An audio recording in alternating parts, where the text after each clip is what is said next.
Hi everyone, welcome to Sage's Garage.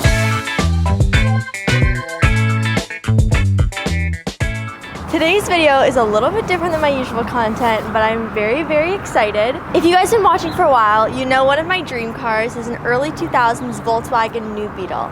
And today I'm going to check one out, so I'm really hoping that it's the perfect one. There's a few things that were really important to me, specifically it having a good interior, preferably a green color on the outside. I wanted a sunroof, maybe heated seats, good mileage. I had a big checklist, and today the one that we're going to look at checks all of the boxes. Right now I'm staying near Montreal, but I'm headed to a place about an hour away called Volkswagen, I think. I don't know, I don't speak French, but close enough.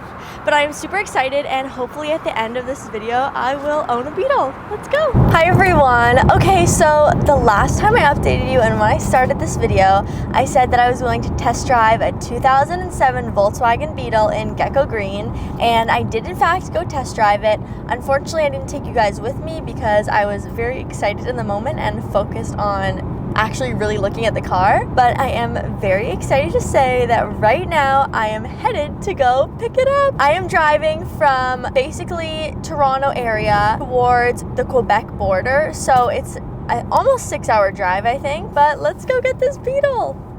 Everybody meet Pascal.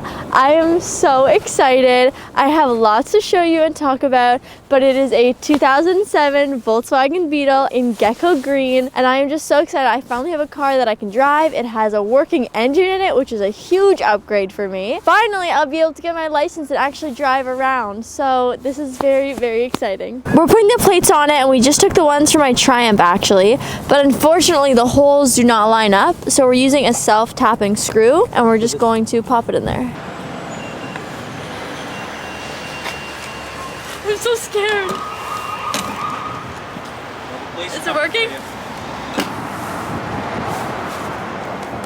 Hi everybody, it is the next day. I now officially have Pascal, my Beetle, and I'm so excited. I'm gonna take it out for my first drive with it. I do want to show you guys a really detailed view of the car. There are definitely some things that need fixing, but I'm excited about that because that means more content for you guys. So I will give you a thorough overview for sure. Let's go everybody. Okay, I need to reverse. Sometimes it's tack. Alright, that's good.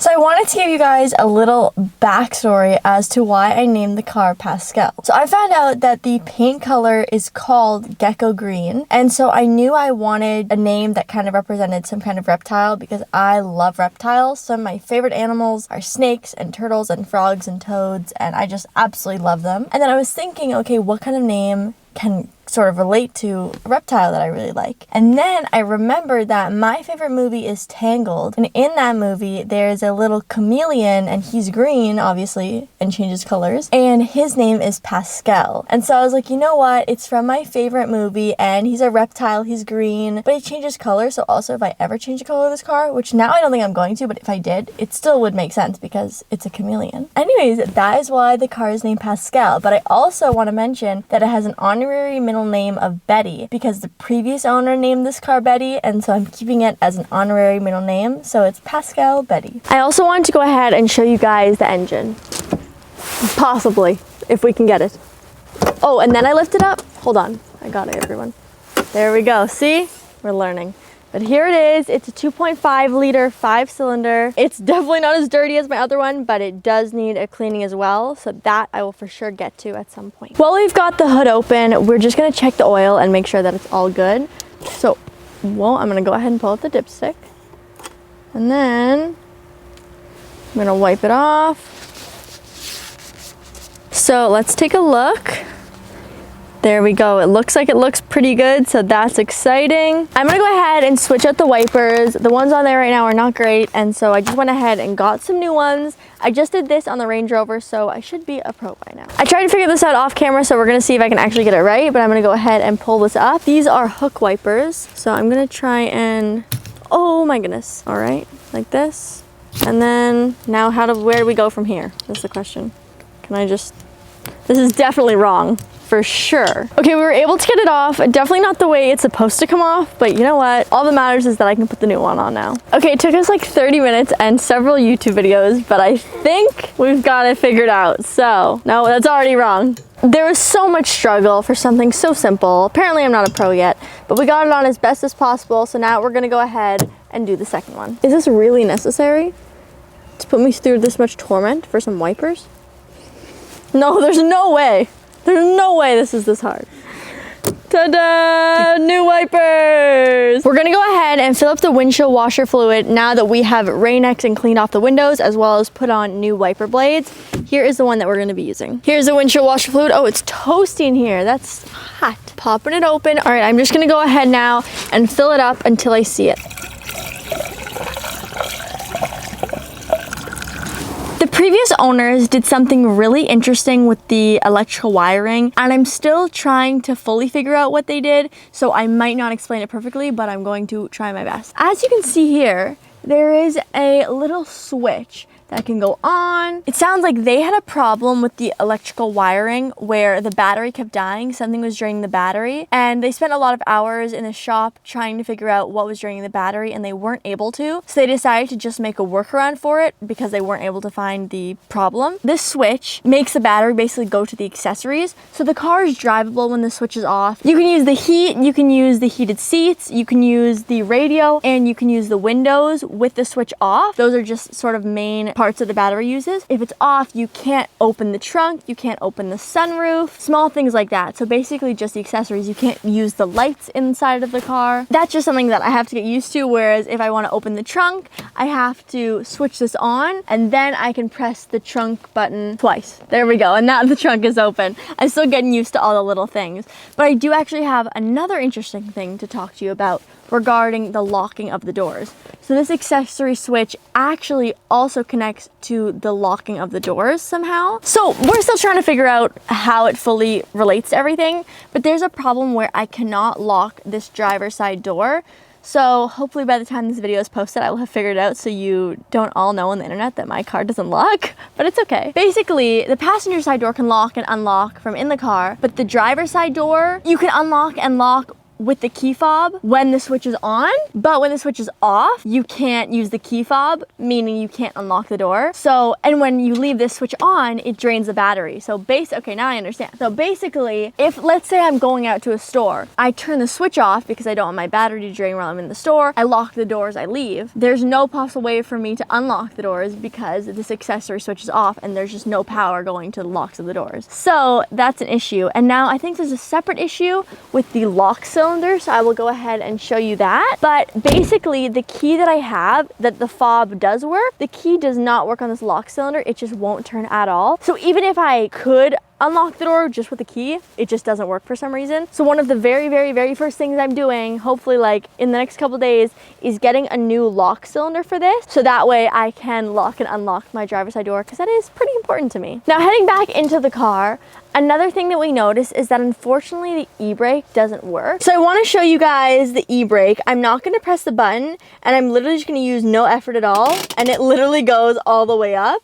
And so it's just not engaged at all. Like, I don't need to do anything. And we tried it on a slight hill, and the car was in park, and we put the e-brake all the way up and the car slightly rolled down the hill. So we know that the e-brake is disconnected, which is unfortunate because that means this car isn't going to pass the safety. And I would like to get this car safety on the road and not have a Triumph Sapphire situation. I know that sometimes when you redo the brakes, the e-brake can get disconnected, and they did redo the brakes in this car recently. There's a good chance that it's just a disconnected cable, but I have to figure it out and fix it. So that's something we're going to be doing. And then the very last thing I have to say is when I started driving this car, when we were driving it home from Quebec, all was good for a while, and then we ended up using, I think, the sunroof, and then within a few seconds after that, the airbag light came on, and it has not turned off since. It's been like a day now. I've driven it a couple times, and the airbag light is on no matter what. Although the airbag light might not be related to the fact that we opened the sunroof, it could just be a coincidence, but also it could be because it might be affected by the wiring or the electrical that was changed. So we do have to diagnose why that light suddenly came on and how to fix it, because also the car won't pass the safety with that. I wanted to show you guys the interior. It was really important for me to get this cream leather interior. interior. So I'm so happy I was able to find one with my dream exterior color and interior color. This car obviously needs a really, really good detailing and clean. So the first episode will definitely be me cleaning it out. I can't wait to see it all clean. Just the condition of everything, like the leather itself is so good. There's no rips, there's no issues, no scratches, and it really just looks great. The only thing about the interior that I will say is that this headliner right here is just kind of peeling off, but that's an easy fix to either just tuck it back in, stitch it up, or if I really wanted, I could get a new one, but that's not necessary. It's not ripped, it's just literally hanging there. So yeah, once this is all cleaned up, it is going to be so beautiful. So before we get started on detailing the car, which I'm very excited about, I wanted to give you a really detailed overview of some of the things that we're going to need to work on. Starting off on the driver's side, one of the most noticeable issues is this rust and bubbling of the paint right here. And that is unfortunate because obviously it is rust underneath, and if I don't take care of that soon, then it's just gonna get worse. So I am debating learning how to do bodywork on my own. I'd really love to. I think it would be fun and hilarious content for you guys, but also I do want this car to actually look good, and doing it myself, that's not gonna necessarily be the outcome. So I'd love your guys' opinion on if you've done body work on your own, if it's harder than you expected or easier than you expected, if you have any tips and tricks, or if you would just recommend going somewhere. Please let me know from your experience. Then one of the things that's really common on the new Beetles is the rusting of the rocker panels. I have been looking for months to buy one, and every single one I've wanted to buy has had severe rusting, much worse than this one. A lot of them have been completely corroded, similarly to what the Range Rover's side panels were like. So that is something that I'm going to be fixing. It looks like I can just purchase a new panel. I'm hoping it won't be as difficult to get it off as the Range Rover was, but it probably will be. The back and the side of the car look pretty great. I've got no complaints about that. One of the things I really love about this car is that you can actually put the back seats almost completely flat, and you end up having so much storage space in the trunk, so that's great. Now, I will show you guys this better once the car is clean, because obviously it has not even been cleaned yet, but from about here all the way over both panels and to the side back bumper, there was clearly some damage done, and it sounds like the previous owner tried to buff it themselves but didn't complete the job, which is all right, no problem. But I definitely want to do something about that, whether I sand it down and get some new paint and do that myself, or possibly just get new panels, although I feel like getting this one might be difficult because it's such an oddly shaped panel that it goes all the way around. So that's something that I'm gonna have to kind of decide how I want to tackle it. And then on this door, you can see as well, there's just the starting of that bubbling, so I want to catch that before it gets the same as the driver's side. And then the rocker panels on this side have some minor rust as well, but not as severe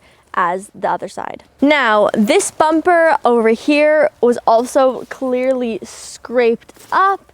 It's not too deep, but it does look like the paint is missing, and there is actually this crack here. That's also something I want to consider, is if I want to get a new fender for this piece, or possibly even a new bumper, or if I think that maybe just buffing that down and getting some touch-up paint or a lot of touch-up paint will help with that. We'll figure that out as we go. There are just some small things, but once the car is cleaned up, I feel like a lot of this will be good, and I am not too worried about some minor scratches. We also all have to remember that I still don't have my full license, and I'm still learning how to drive, so there's every good chance that this bumper is going to get more scraped up and scratched up with me learning how to drive it. So I have absolutely no problem with that. This doesn't need to be a show car, but it's just something to think about for the future. The last small thing is that these front lights are very foggy. I actually love the look of them, but it's not practical for driving. Possibly just cleaning up the inside and getting it less foggy, or just getting a new lamp for that. We'll see what we do. Overall, I am extremely happy with this car. I think it's in great shape for what I need. I was just worried about mechanical things. I didn't want to have to rebuild the engine on this one, since I'm still in the process of rebuilding my Triumph's engine, but I am there it is, sitting in the garage, and now it's plateless actually. As you'll see, we took the plates off of it since it's been sitting in the garage all this time, and now the new Beetle has its lovely plates. But I'm super excited to take you guys on this journey with me of working on this new Beetle. It is one of my dream cars, so I'm so happy to finally be able to say that I have one, and there's gonna be so much to the series. So I'll see you guys in the next episode. Bye!